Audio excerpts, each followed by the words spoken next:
उत्पादनमूलक क्षेत्रमा कर्जाको ब्याज दर संशोधन गर्न अर्थमन्त्रीद्वारा राष्ट्र बैङ्कको ध्यानाकर्षण। राज्यको नीति अनुसार लगानी गर्न बैङ्कहरूको जोखिम देख्ने गरेको गभर्नरको गुनासो। भारतमा विद्युत बेचेर प्राधिकरणले 4 महिनामै कमायो 7 अर्ब 20 करोड रुपैयाँ। विद्युत खपत धेरै हुने सामग्रीको प्रयोग बढाउन कुलमान घिसिङको आग्रह। र बैङ्कहरूले निक्षेपको ब्याज दर वृद्धि गरेसँगै सेयर बजारमा निरन्तर ओह्रालो। 4 दिनको कारोबारमै परिसूचक 144 अङ्कले घट्यो।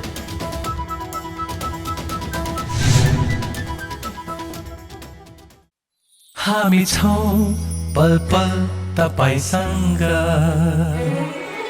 हिमाल पहाड तराईसँग, साथ छ हाम्रो बढ्ने कदमलाई। सलाम छ ती पोरखे हातहरूलाई, जिन्दगी सजाइदिन्छौँ हामी, हर सासको साथी बन्छौँ हामी। सुरक्षा अनि समृद्धि प्राण छ हाम्रो। आफू पनि बचौँ, अरूलाई पनि बचाऊ। आजै नेपाल लाइफमा जीवन बिमा गरौँ। हामी हौ नेपाल लाइफ। नेपाल लाइफ, किनकि जीवन अमूल्य छ। नमस्कार, कारोबार समाचारमा स्वागत छ। अब समाचार विस्तारमा। अर्थमन्त्री जनार्दन शर्माले उत्पादनमूलक क्षेत्रमा जाने कर्जाको ब्याज दर घटाउन नेपाल राष्ट्र बैङ्कको ध्यानाकर्षण गराउनु भएको छ।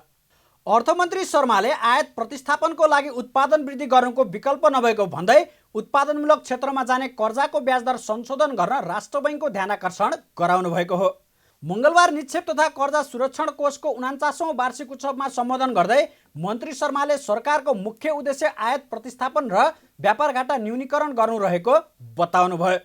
त्यसका लागि कृषि क्षेत्रको उत्पादन वृद्धि र कृषिबाट उत्पादित वस्तुलाई आन्तरिक बजार मात्रै नभएर अन्तर्राष्ट्रिय बजारमा समेत निर्यात गर्न सक्ने गरी बैङ्क तथा वित्तीय संस्थाको लगानी उत्पादन क्षेत्रमा हुनुपर्ने बताउनुभयो।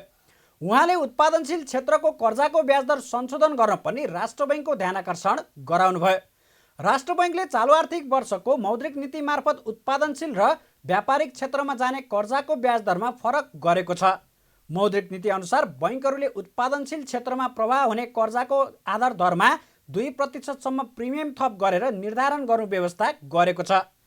कार्यक्रममा मन्त्री शर्माले औद्योगिक क्षेत्रहरू लगानी अभावमा समस्या पर्न नहुने र उनीहरूलाई बचाउनु पर्ने भन्दै त्यसतर्फ ध्यान दिन राष्ट्र बैङ्कका गभर्नर महाप्रसाद अधिकारीलाई सचेत पनि गराउनुभयो। बैङ्क वित्तीय संस्थाहरूको ध्यान पनि म आकर्षण के गर्न चाहन्छु भने तपाईँहरूको लगानी उत्पादन क्षेत्रमा हामीले अहिले सुरु गरेका छौँ। औद्योगिक क्षेत्र उत्पादन क्षेत्रलाई 2% कममा ब्याज दरमा दिनुपर्छ भन्ने पनि नीति छ। त्यो प्रारम्भिक 1 करोड भनेर गरिएको छ, त्यसलाई पनि संशोधन गर्नुपर्ने छ, त्यसले पुग्दैन है। औद्योगिक क्षेत्रहरू लगानीको अभावमा धराशायी हुने जो अवस्था छ त्यसबाट हामीले बचाउनुपर्छ। त्यसलाई बचाइएन भने देशको आर्थिक विकास र प्रगति सम्भव छैन। त्यतातिर पनि म गभर्नर साहबको ध्यान आकर्षण गराउन चाहन्छु र तपाईँहरू सबै वित्तीय संस्थाका नेतृत्वदायी जो यहाँ व्यक्तित्वहरू हुनुहुन्छ सबैको ध्यान आकर्षण गराउन चाहन्छु। अर्थमन्त्री शर्माले साना किसान र ग्रामीण अर्थतन्त्रको विकास गर्न नसके मुलुक आर्थिक समृद्धिको बाटोमा जान नसक्ने स्पष्ट पार्दै ग्रामीण अर्थतन्त्रमा जोड दिन आवश्यक रहेको पनि औल्याउनु भयो। उहाँले सरकारले अब ग्रामीण अर्थतन्त्रलाई जोड दिएर स्रोत र साधनको प्रयोग गरी उत्पादन वृद्धि गर्ने बताउनु भयो। मन्त्री शर्माले कृषि कर्जा लिएर जग्गामा लगानी गर्ने अवस्थाको अन्त्य हुनुपर्ने भन्दै साना किसान र ग्रामीण अर्थतन्त्र सबल बनाउनका लागि बैङ्क तथा वित्तीय संस्थाहरूको कर्जा नीति परिवर्तन गर्न आवश्यक रहेको समेत बताउनुभयो। मूलत ग्रामीण अर्थतन्त्रलाई हामीले जोड दिएर त्यहाँको स्रोत साधनहरूको प्रयोग गरेर त्यसबाट हामीले उत्पादन वृद्धि गरेर रोजगारी सृष्टि गरेर आवश्यक तालिम आवश्यक प्रविधिहरूको उपलब्धता हासिल गरेर जान पर्ने अवस्था छ। त्यसका लागि हाम्रा बैङ्क वित्तीय संस्थाहरूका केही नीतिहरू पनि बदल्न आवश्यक छ। परियोजनालाई कसरी प्रपर्टी मान्ने, अहिले छुट्टै धितो हुनुपर्ने, कसैले एउटा उद्योगमा बनाउँछु भने उसले गर्न नसक्ने जो अवस्था छ त्यसको बारेमा के नीतिले सम्बोधन गर्न सकिन्छ, त्यसलाई विश्वसनीय कसरी बनाउन सकिन्छ त्यता पनि सोच्नुपर्छ। नत्र के भने भयो भन्दाखेरि नयाँ स्टार्टअपहरू होला, नयाँ ढङ्गले म व्यवसाय गर्छु भन्नेहरूले गर्न नपाउने जो अवस्था हुन्छ जग्गै हुनुपर्ने र बैङ्कबाट लिएको लोनले जग्गै किन्नुपर्ने कारण पनि त्यहाँ छ। जग्गा किनेर कृषि लोन लिने, जग्गा किन्ने खालको वातावरणको अन्त्य गर्नलाई पनि हाम्रा नीतिगत रूपमा थप सुधार गर्नुपर्ने आवश्यकता छ। यस्तै अर्थमन्त्री शर्माले सरकारी संस्थानहरूमा भएको कोषहरूको समेत लगानी रहने गरी लघुवित्त लगानी कोष स्थापना गर्ने तयारी भइरहेको पनि जानकारी दिनुभयो। कोष मार्फत सरकारले सहुलियतपूर्ण ऋण सबैभन्दा कमजोर समुदाय, साना किसान र साना उद्यमीहरू भएको ठाउँमा पुर्याउने लक्ष्य लिएको बताउनुभयो। कार्यक्रममा गभर्नर अधिकारीले मुलुकको अर्थतन्त्रले अहिले आन्तरिक उत्पादन वृद्धि खोजिरहेकोले राष्ट्र बैङ्कले अर्थतन्त्रको आवश्यकता अनुसार कर्जा नीति बनाउँदै आएको स्पष्ट पार्नुभयो। उहाँले राष्ट्र बैङ्कले बैङ्कहरूको कुल कर्जा लगानीको 15% साना लघु घरेलु तथा साना उद्योग, कृषि तथा 10% जलविद्युतमा लगानी अनिवार्य गरिएको बताउनुभयो। उहाँले लघु घरेलु तथा साना उद्योग र कृषिमा लगानी बढाउनु पर्ने भने पनि बैङ्कहरू त्यस्ता क्षेत्रमा लगानी गर्न जोखिम देख्ने गरेको भन्दै गुनासो समेत गर्नुभयो। उहाँले राज्यको आवश्यकतालाई दृष्टिगत गरेर यस्ता नीति ल्याइएको उल्लेख गर्दै बैङ्कहरूले पनि राज्यको नीति अनुसार लगानी गर्नुपर्ने स्पष्ट पार्नुभयो। तर राज्यले त के खोजिरहेछ त अहिलेको वातावरणमा पनि कसरी हुन्छ उत्पादन बढाउँ, आन्तरिक उत्पादन बढाउँ, कृषि उत्पादन बढाउँ, उद्योगमा लगानी गरौँ, औद्योगिक उत्पादन बढाउँ आदि इत्यादि साना साना चाहिँ नयाँ उद्यमीहरूलाई प्रमोट गरौँ, उनीहरूको आइडियाहरूलाई पनि उद्यममा चाहिँ परिणत गरौँ, यो सोचाइ राज्यको रहन्छ। तर ब्याङ्कले स्ट्रेट वे त्यहाँ लगानी गर्न जोखिम देख्छ हैन, कृषिमा लगानी गर्न जोखिम देख्छ हैन। गाईमा गऱ्यो खोरेत लाग्ला कि बाख्रामा गऱ्यो अर्को बिमार होला कि हैन, कृषिमै गऱ्यो बगाएर लैजाके बाढी आएर लैजाला कि अथवा चाहिँ असिनाले चाहिँ नष्ट होला कि, यस्ता कयौँ कुराहरू ब्याङ्कले चाहिँ त्यहाँ रिस्क देखिरहेको हुन्छ, जोखिम देखिरहेको हुन्छ। अब त्यो जोखिमलाई प्रोटेक्सन प्रयोजनको लागि यहाँनिर यो संस्थाको पछिल्लो पाटो कर्जा सुरक्षणको कुरा आएको। त्यसै गरी राष्ट्र ब्याङ्कले यी सबै कुरालाई प्रमोट गर्ने सिलसिलामा चाहिँ कतिपय डिप्राइभ सेक्टर लेन्डिङ, प्राथमिकता क्षेत्रको लगानी, डाइरेक्टेड लेन्डिङको कन्सेप्टहरू ल्याएको छ। किन भन्दा हामीले डाइरेक्सन गरेनौँ भने ब्याङ्कहरू सहज बाटोमा मात्रै जान्छन्, सजिलै रिपेमेन्ट हुने, सजिलै कमाइ हुने ठाउँमा मात्रै जान्छन्। त्यस अर्थमा हामीले केही न केही निर्देशित कर्जाको कन्सेप्टहरू ल्याइरहेछौँ। टोटल कर्जाको 15% चाहिँ एसएमइजमा जानुपर्छ, टोटल कर्जाको 15% कृषिमै जानुपर्छ, टोटल कर्जाको 10% हाइड्रोमा जानुपर्छ हैन। राज्यको अर्थात् हाम्रो आर्थिक आवश्यकतालाई दृष्टिगत गरेर रेगुलेटरहरूले यो खालका नीतिहरू लिएका छन्। यस्तै गभर्नर अधिकारीले निक्षेप तथा कर्जा सुरक्षण कोष 48 वर्ष पुग्दा पनि योजनाविहीन देखिएको भन्दै नयाँ योजनाबाट अगाडि बढ्नुपर्ने आवश्यकता रहेको पनि बताउनुभयो। उहाँले कोषलाई योजनामा ध्यान दिन र प्रिमियममा मात्रै फोकस नहुन सुझाव दिँदै कोषले ऐनले दिएको कार्यक्षेत्रभित्र बसेर गर्न सक्ने नयाँ 5 वर्ष योजना बनाएर काम गर्न सुझाव समेत दिनुभयो। प्रधानमन्त्री शेरबहादुर देउवाले अर्थतन्त्रलाई चलायमान बनाउन सरकारले सक्दो प्रयास गरिरहेको बताउनु भएको छ। मङ्गलबार काठमाडौँमा भएको नेपाल चिकित्सक सङ्घको दोस्रो राष्ट्रिय शिखर स्वास्थ्य सम्मेलनलाई सम्बोधन गर्दै उहाँले यस्तो बताउनु भएको हो। प्रधानमन्त्री देउवाले स्वास्थ्य पूर्वाधार सेवाहरूको विस्तार र सुदृढीकरण गरे हाल देखा परेका महामारीलाई नियन्त्रण ल्याउन र अर्थतन्त्रलाई चलायमान बनाउन सक्दो प्रयास गरिरहेको बताउनुभयो। उहाँले सबैको समन्वयबाट कोभिड-19 र डेङ्गुलाई नियन्त्रण गरे मुलुकलाई सामान्य अवस्थामा फर्काउन सफल हुने विश्वास व्यक्त गर्नुभयो। प्रधानमन्त्री देउवाले सरकारले सुरुदेखि नै जनस्वास्थ्यका मापदण्डहरूको निर्धारण, पालना, खोप लगायतका आवश्यक सामग्रीहरूको आपूर्ति वितरण र कोभिड-19 र डेङ्गु रोगबाट बिरामीको उपचार र व्यवस्थापनमा जोड दिँदै आइरहेको बताउनुभयो। उहाँले कोरोना महामारीबाट पूर्ण मुक्त हुन नपाउँदै पुनः डेङ्गु रोगबाट पीडित हुने पुगेको भन्दै कोरोना र डेङ्गुबाट निधन भएका नागरिकहरूप्रति श्रद्धाञ्जली अर्पण पनि गर्नुभयो। सरकारले स्वास्थ्य पूर्वाधार सेवाहरूको विस्तार सुदृढीकरण गरी हाल देखा परेका महामारीलाई नियन्त्रणमा ल्याउन र अर्थतन्त्रलाई चलायमान बनाउन सक्दो प्रयास गरिरहेको छ। हाल कोभिड-19 महामारीबाट पूर्ण मुक्त हुन नपाउँदै पुनः डेङ्गु रोगको प्रकोपबाट पीडित हुन पुगेका छौँ। विगत केही समय यता कोभिड-19 का साथै डेङ्गु रोगबाट धेरै नेपाली नागरिकहरू पीडित भई कतिले अमूल्य जीवन समेत गुमाउनु परेको थियो। यस अवस्थामा कोभिड-19 र डेङ्गु रोगबाट अगाडि मृत्यु वर्ण गर्नुभएका सम्पूर्ण नागरिकहरूप्रति हार्दिक श्रद्धाञ्जली अर्पण गर्दछु। प्रधानमन्त्री देउवाले विज्ञहरूको छलफल परामर्श र नीतिगत सुधारका विषयलाई सरकारले प्राथमिकतामा राख्ने प्रतिबद्धता पनि जनाउनुभयो। उहाँले स्वास्थ्य क्षेत्र बहुआयामिक विषय भएकाले यस क्षेत्रमा देखा पर्ने कुनै पनि समस्या समाधानका लागि सामूहिक प्रयत्न र सहकारीको आवश्यकता गर्ने उल्लेख गर्नुभयो। उहाँले डेङ्गुलाई नियन्त्रणमा ल्याउन सबैले एकपटक एकजुट भएर काम गर्न आवश्यक रहेको समेत औल्याउनुभयो। संसदीय समितिले दशैं तिहार छठ जस्ता पर्वहरू लक्षित बजार अनुगमनलाई प्रभावकारी बनाउन सरकारलाई निर्देशन दिएको छ। हिन्दूहरूको महान चाड नजिकिएसँगै व्यापारीहरूले मनलाग्दी मूल्य लिँदा समेत सरकारले अनुगमनलाई प्रभावकारी बनाउन नसकेपछि सङ्घीय संसद राष्ट्रिय सभा अन्तर्गतको दिगो विकास तथा सुशासन समितिले यस्तो निर्देशन दिएको हो। मङ्गलबार बसेको समितिको बैठकले दशैं तिहार जस्ता चाडपर्वको बेला बजार अनुगमनको कामलाई थप प्रभावकारी बनाउन र सुपथ मूल्य पसलको आवश्यक व्यवस्था देशभर मिलाउन उद्योग वाणिज्य तथा आपूर्ति मन्त्रालय र वाणिज्य विभागलाई निर्देशन दिएको समितिका सभापति प्रकाश पन्तले जानकारी दिनुभयो। बैठकले दशैंका लागि घर जाने यात्रुहरूको लागि सहज ढङ्गले टिकट पाउने गरी काउन्टरहरूको आवश्यक व्यवस्था गर्न पनि सरकारलाई सचेत गराएको छ। उद्योग वाणिज्य तथा आपूर्ति मन्त्रालयका तर्फबाट वाणिज्य आपूर्ति उपभोक्ता संरक्षण विभाग छ। म यो चाडबाडहरूको सन्दर्भमा सम्बन्धित अब यो अवधिमा चाहिँ अब थप जनशक्तिहरू पनि उपलब्ध गराएर प्रविधिहरूलाई पनि जुटाएर बजारको साइज अनुसार थप अनुगमनहरू गर्ने कुराहरूलाई त्यसपछि आएर बजारलाई थप अनुगमन र बजारमा थप यो सुपथ मूल्य पसलका कुराहरू पनि उठेका छन् र अनि स्वास्थ्य सचेतनाका कुराहरू पनि उठेका छन्। यी सबै कुराहरूलाई आम सञ्चारका माध्यमबाट अरू थुप्रै तरिकाले हामी सचेतना पनि गर्न सक्छौँ। अनुगमनलाई थप चुस्त दुरुस्त र प्रभावकारी बनाउन सकिन्छ। म यस तमाम विषयहरूमा यो समिति चाहिँ सम्बन्धित मन्त्रालय र विभागलाई निर्देशन र ध्यानाकर्षण गराउँदछ। यसै गरी केन्द्रित मुख्य सहर केन्द्रित विशेष गरेर टिकट काउन्टरका कुराहरू थप हेल्थ ट्याक्सका कुराहरू काठमाडौँमा त चोकचोकमै अब यसको चाहिँ थप व्यवस्थाहरू पनि गर्नुपर्ने देखिन्छ।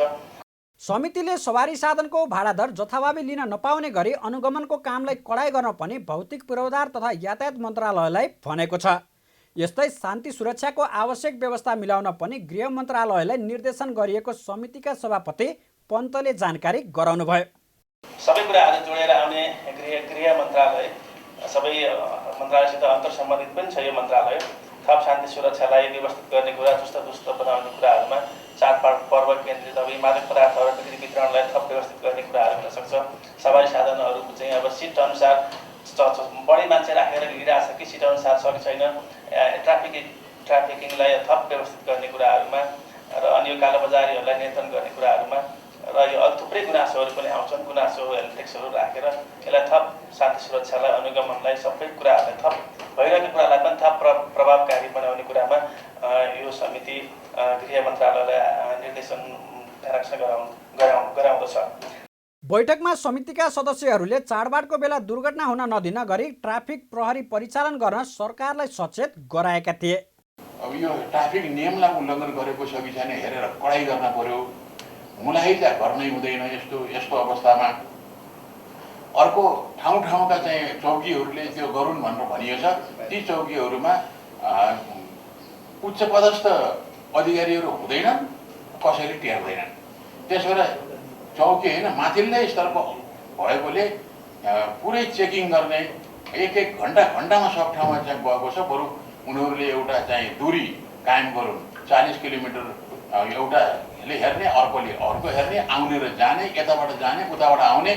हाम्रा चाहिँ राजमार्गहरू धेरै छैनन् अहिले, तर ती राजमार्ग प्रहरी चाहिँ बनाएर त्यसरी पठाउने हो भनेर भने धेरै नियन्त्रण गर्न सकिन्छ। सडक दुर्घटनाबाट बच्न सकिन्छ। सवारी साधनको चाप भएकै ठाउँमा पनि सामान्य घटना भयो भने पनि त्यो उसलाई ड्राइभरलाई समाउने त्यहाँ सिट काट्ने परम्परा रहेछ। मैले भर्खर थाहा भयो। सिट काट्ने 400, 500, 1500 कतिको हुँदो रहेछ त्यो व्यवस्था। त्यो सिट काट्ने र उसलाई त्यो उसको लाइसेन्स ल्याएर सम्बन्धित ठाउँमा राख्ने गरेर लाइसेन्स लिएर भन्ने रहेछ। त्यो 500 को आवश्यकता भन्दा मान्छेको ज्यान र त्यसको आवश्यकता हो। त्यसलाई तालिम बरु 2-3 दिनको तालिम दिने, तर पैसाको कुरामा बरु नजाँदा राम्रो भन्ने मेरो आफ्नो बुझाइ। अब हुन त त्यसमा कानुनी रूपमा जाँदा कुनै अप्ठ्याराहरू होलान्, त्यो पैसा दिँदाखेरि सरकारलाई फाइदा हुने काम पनि भए होला, त्यो नराम्रै मान्न पनि सकिएन। तर त्यसले गर्दा के देखियो भने सवारी साधनहरू बरु उनीहरू छोड्ने, तर त्यो गएर त्यो ल्याउ 5-7 रुपियाँ ल्याउन सहज मान्ने, त्यो तालिम गर्न उनीहरूले गाह्रो मान्दा रहेछ। तालिममा गएबाट धेरै बेर बस्नुपर्छ, त्यो हुन्छ भनेर। त्यो भएर हाम्रो उद्देश्य भनेको त सवारी दुर्घटना नहोस्, त्यो व्यक्ति फेरि पर्फेक्ट भएर आओस्, अब दुर्घटना गराउन नजाओस्, कमजोरीहरू नगरोस् भन्ने नै हो। समितिका सदस्यहरूले कालोबजारी नियन्त्रण गर्न सरकारले अनुगमनको कामलाई प्रभावकारी बनाउनु पर्नेमा जोड समेत दिएका थिए।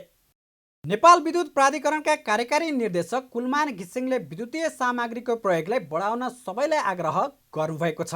मङ्गलबार सुन्दर ट्रेडर्सको विद्युतीय स्कुटर र विद्युतीय चार्जिङ मेसिनको संयुक्त उद्घाटन गर्दै विद्युत प्राधिकरणका कार्यकारी निर्देशक घिसिङले विद्युत खपत धेरै हुने सामग्रीको प्रयोग बढाउन आवश्यक रहेको बताउनु भएको हो। उहाँले अब सार्वजनिक यातायात, ट्याक्सी लगायतका सवारी साधनका साथै घरभित्र प्रयोग हुने सम्पूर्ण सामग्री विद्युतीयमा रूपान्तरण गर्दै लानु मुलुकको लागि महत्त्वपूर्ण हुने बताउनुभयो। घिसिङले यसअघि 10 मेगावाटको विद्युत आयात गर्न पर्ने गुहार्नु पर्ने अवस्था रहेकोमा हाल नेपालले विद्युत निर्यात गर्न सफल भएको भन्दै खुसी व्यक्त पनि गर्नुभएको छ। उहाँले करिब 100 दिनमै प्राधिकरणले भारतमा विद्युत निर्यात गरी करिब 7 अर्ब 20 करोड रुपियाँ आम्दानी गर्न सफल भएको बताउनुभयो। अब विद्युत खपत बढी गर्ने इक्विपमेन्टहरू, बढी गर्ने चाहिँ भेहिकलहरू, इन्डक्सन कुकिङ, यी सबै विद्युतीय सवारीमा हामी कन्भर्ट हुनु पर्यो भनेर भनिरहेका छौँ। यो नेपालको लागि अति नै महत्त्वपूर्ण छ। अहिले हामीले जुन परिवर्तन फिल गरिरहेका छौँ, नेपालको जलविद्युत, अब नेपालको जलविद्युत आज मात्रै एउटा न्युज आएको छ, यो अथेन्टिक न्युज हो। करिब 100 दिनमा हामीले करिब 7 अर्ब 20 करोड बराबरको विद्युत इन्डियामा निर्यात गरेछौँ। 7 अर्ब 20 करोड। यो नेपालको लागि एउटा महत्त्वपूर्ण विषय हो। हिजो 10 मेगावाटको विद्युत पनि हामीले कतैबाट ल्याउन सकिन्छ कि भनेर दौडिनु पर्ने, गुहार्नु पर्ने स्थिति थियो। अब हामीले प्रमोसन गर्नुपर्ने चाहिँ पब्लिक गाडी नै हो। पब्लिक गाडी, ट्याक्सी सबै चार्ज इलेक्ट्रिकल चढ्नु पऱ्यो। अब प्राइभेट कार दिनमा 30 किलोमिटर चढ्ला, तर कार ट्याक्सी चल्यो भने 200 किलोमिटर चल्छ। त्यही भएको हुनाले त्यसले खपत बढी गर्छ, बसले खपत बढी गर्छ। त्यो भएको हुनाले पब्लिक सेक्टरमा चाहिँ यो अगाडि बढाउँदै जानुपर्छ। हामी देशभरि नै यो चाहिँ प्राइभेट सेक्टरलाई चार्जिङ स्टेसनहरू ओपन गरेका छौँ। जो पनि आउनुहोस्, जोसुकै आए पनि हामीले सहमति दिन्छौँ यसमा लगानी गर्ने। जो हुनसक्छ सबैलाई हामीले ओपन गरेका छौँ। प्राधिकरणका कार्यकारी निर्देशक घिसिङले आफूहरूको मुख्य उद्देश्य विद्युत व्यापार गर्नुभन्दा पनि मुलुकभित्र खपत बढाई समृद्ध नेपाल, उज्यालो नेपालको उद्देश्य पुरा गर्नु रहेको पनि बताउनुभयो। त्यसका लागि मुलुकभित्र खपत हुने सम्पूर्ण सामग्री विद्युतमा रूपान्तरण गर्नुपर्ने बताउनुभयो। घिसिङले विद्युतको व्यापार गरेर भन्दा विद्युत खपत गरेर मुलुकको अर्थतन्त्रमा टेवा पुग्ने भए पनि खपत हुन नसकेको विद्युत खेर फाल्नुभन्दा व्यापार गर्नु उचित भएको कारण निर्यात गरिरहेको समेत स्पष्ट पार्नुभयो। नेपाल विद्युत प्राधिकरणले विद्युत व्यापार गरेर 7 अर्ब 19 करोड 86 लाख रुपियाँ बराबर आम्दानी गरेको छ। प्राधिकरणले जेठदेखि भदौसम्म 78 करोड 78 हजार युनिट विद्युत भारतीय बजारमा बिक्री गरी 7 अर्ब 19 करोड 86 लाख बराबर आम्दानी गरेको हो। प्राधिकरणले देशभित्र खपत गरी अतिरिक्त भएको वर्षायामको विद्युत गत 19 जेठदेखि इन्डियन इनर्जी एक्सचेन्ज लिमिटेड आइएसको डे अहेड बजारमा प्रतिस्पर्धा मार्फत बिक्री सुरु गरेको थियो। गत 27 जेठदेखि दैनिक रूपमा 6वटा जलविद्युत गृहबाट उत्पादित विद्युतलाई स्रोत मानि दैनिक रूपमा 364 मेगावाट भारतीय बजारमा प्रतिस्पर्धी दरमा बिक्री हुँदै आएको छ। प्राधिकरणले भदौ महिनामा मात्रै 2 अर्ब 42 करोड रुपियाँ बराबर आम्दानी गरेको छ। देशभित्र खपत गरी बढी भएको 24 करोड 65 लाख 29 हजार युनिट विद्युत व्यापार गरी प्राधिकरणले भदौमा 2 अर्ब 42 करोड रुपियाँ आम्दानी गरेको हो। प्राधिकरणले चालु आर्थिक वर्षमा विद्युत निर्यातबाट करिब 16 अर्ब आम्दानी गर्ने लक्ष्य राखेको छ। यता प्राधिकरणले देशभित्र खपत गरी अतिरिक्त भएको वर्षायामको थप 100.9 मेगावाट विद्युत इन्डियन इनर्जी एक्सचेन्ज लिमिटेडको डे अहेड बजारमा प्रतिस्पर्धा मार्फत बिक्रीका लागि प्रस्ताव पनि गरेको छ। प्राधिकरणले केही दिनअघि 4 जलविद्युत गृहबाट उत्पादित विद्युतलाई स्रोत माने आइएक्समा प्रतिस्पर्धाबाट बिक्रीका लागि भारत सरकारको विद्युत मन्त्रालय अन्तर्गतको केन्द्रीय विद्युत प्राधिकरणमा अनुमतिका लागि प्रस्ताव पेश गरेको हो। यसअघि प्राधिकरणले 4 जलविद्युत आयोजनाबाट उत्पादित 111 मेगावाट विद्युत निर्यात अनुमतिका लागि प्रस्ताव पेश गरेको थियो। थप 4 जलविद्युत आयोजनाको प्रस्तावसँगै प्राधिकरणले 8 जलविद्युत आयोजनाबाट उत्पादित 212.7 मेगावाट विद्युत निर्यातका लागि प्रस्ताव पेश गरेको हो। बैंक तथा वाणिज्य बैंकहरूले ब्याजदर वृद्धि गर्ने निर्णय गरेसँगै सेयर बजारमा करिब 144 अङ्कको गिरावट आएको छ। गत बिहिबार बैंक तथा वित्तीय संस्थाहरूले असोज महिनामा ब्याजदर वृद्धि गर्ने निर्णय गरेसँगै सेयर बजार मापन गर्ने नेप्से परिसूचकमा 143.88 अङ्कको गिरावट आएको हो। बिहिबार 57 अङ्कले घटेको सेयर बजारमा शुक्रबार 2 घण्टा भएको कारोबारमा 14.10 अङ्कले घटेको छ। यस्तै साताको पहिलो कारोबार दिन आइतबार 33.97 अङ्कले घटेको बजारमा आज साताको तेस्रो दिन पनि घटेर बन्द भएको छ। मङ्गलबार नेप्से परिसूचक 38.81 अङ्कले घटेर 1837.60 अङ्कमा झरेको छ। बैंक तथा वित्तीय संस्थाहरूले निक्षेपको ब्याजदर 15% सम्म पुर्याएका कारण सेयर लगानीकर्ताहरू बैंकप्रति आकर्षित हुँदा बजारमा पहिरो गएको हो। आज घटेको बजारमा सबै समूहको परिसूचक राताम्य भएका छन्। फाइनान्स, विकास बैंक र जलविद्युत अन्तर्गतका सेयरमा सिर्जना भएको बिक्री चापका कारण नेप्से मङ्गलबार पनि 2% भन्दा धेरै घटेको छ। लगानी उपसमूहका सेयरको आपूर्ति पनि अत्याधिक छ। आज कारोबार रकममा भने केही कमी देखिएको छ। मङ्गलबार 1 अर्ब 22 करोड रुपियाँको सेयर कारोबार भएको छ। हिमालयन डिस्टिलरी र रेडियो हाइड्रो पावरको 5-5 करोड रुपियाँभन्दा बढीको सेयर किनबेच भएको छ। बजारको फराकिलो गिरावटका बावजुद स्वाभिमान लघुवित्तको सेयर मूल्य 4% बढेको छ। यस्तै कालिका पावरको सेयर बिक्री गर्नेहरूको सक्रियता पनि बाक्लो छ। कम्पनीको सेयर मूल्यमा नकारात्मक सर्किट लागेको हो। कारोबार समाचारमा अब सुन चाँदी र विदेशी विनिमय दर सम्बन्धी जानकारी।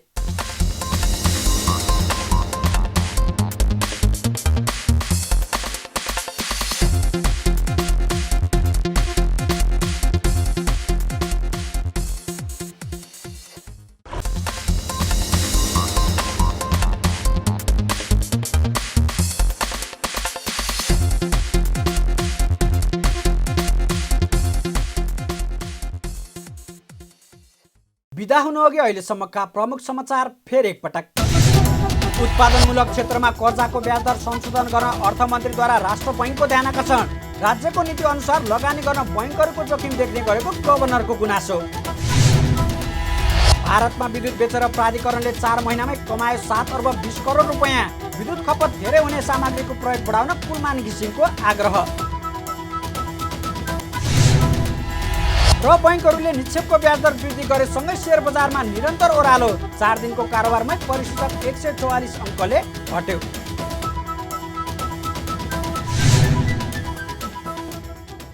कारोबार समाचार सकियो। हामीलाई बिदा दिनुहोस्।